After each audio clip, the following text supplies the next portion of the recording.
ವಿಪಕ್ಷ ನಾಯಕರು ಇದ್ರ ಬಗ್ಗೆ ಮಾತನಾಡಿದ್ದಾರೆ.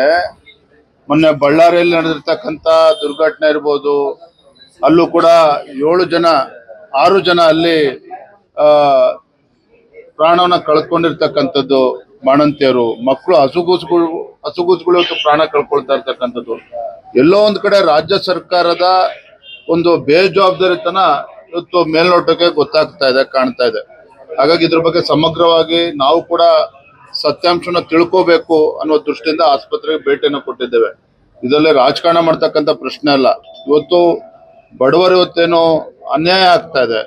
ಸರ್ಕಾರಿ ಆಸ್ಪತ್ರೆಗಳು ಹೋಗ್ತಕ್ಕಂಥ ಬಾಣಂತಿಯರು, ಹಸುಗೂಸುಗಳಿಗೆ ತೊಂದರೆ ಆಗ್ತದೆ, ಪ್ರಾಣ ಕಳ್ಕೊಳ್ತಾ ಇದ್ದಾರೆ. ಸತ್ಯಾಂಶಗಳು ಅರ್ಥ ಮಾಡ್ಕೋಬೇಕು ಅಂತ ಹೇಳಿ ಬಂದಿದ್ದೇವೆ.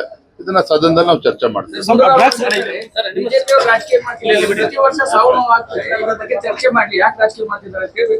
ನೋಡ್ರಿ, ಒಬ್ಬ ಸಚಿವರು, ಉಸ್ತುವಾರಿ ಸಚಿವರು ಇದ್ರ ಬಗ್ಗೆ ತಲೆ ಕೆಡಿಸ್ಕೊಳ್ತಾ ಇಲ್ಲ, ಆರೋಗ್ಯ ಸಚಿವರು ಹೋಗ್ತಾ ಇಲ್ಲ.